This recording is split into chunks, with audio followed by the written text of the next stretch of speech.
members on the Standing Committee on Procedure and House Affairs.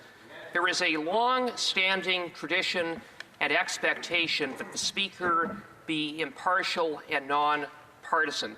That expectation was shattered by the current Speaker when he engaged in partisan commentary no less than on 3 occasions in the span of a week. This demonstrated not only a lack of judgment, but a betrayal of the trust of all honourable members in this House. I would note that both the official opposition and the third party, comprising of nearly half of the members in this House, have called on the Speaker to resign. I would submit that it is untenable in the circumstances that he continue in his high office. In order to restore the trust and confidence of all honourable members in the Speakership, it is with regret that Conservatives call on the current Speaker to resign.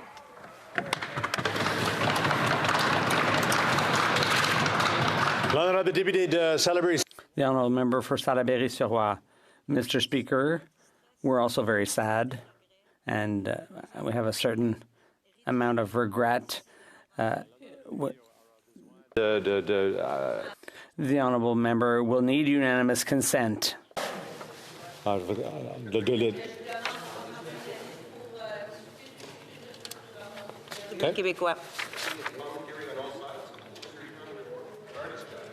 With UC, you can do anything, as is your. Okay. All those opposed to what the honourable member is proposing will please say nay. The House has heard the terms of the motion. Is it the pleasure of the House? All those opposed will please say nay. The honourable member for Salaberry-sur-Roi. Thank you, Mr. Speaker. I'll be brief because we have more important work to do.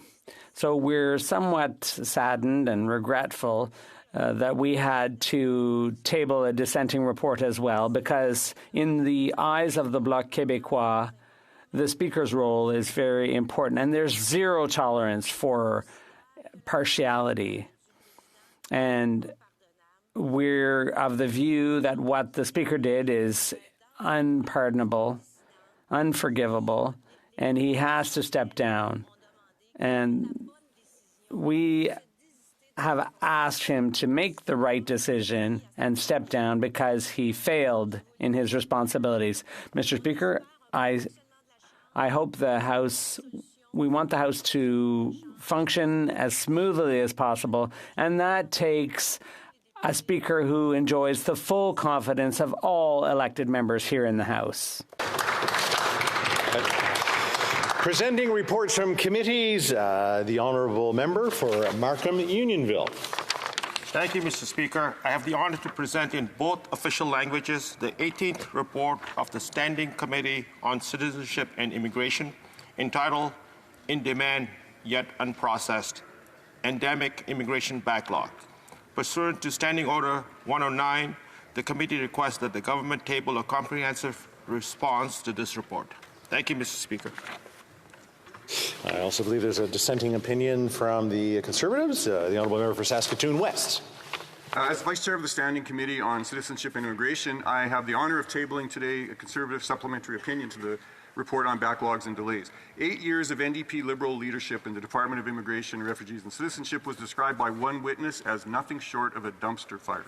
The main report includes many Conservative contributions and recommendations that we proposed to the committee. That said, some common sense recommendations were rejected by the NDP Liberal majority, while other recommendations could not be accepted by the Conservatives. For example, the Liberals are moving towards a click for your citizenship system, while Conservatives believe that taking the oath of citizenship should be treated with gravity and respect and be done in person unless there are exceptional circumstances.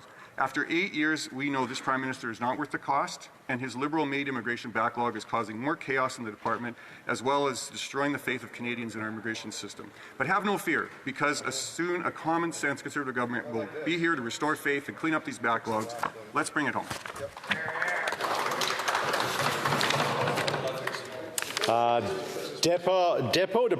Introduction of private members' bills. Monsieur Gerritsen, puis par Monsieur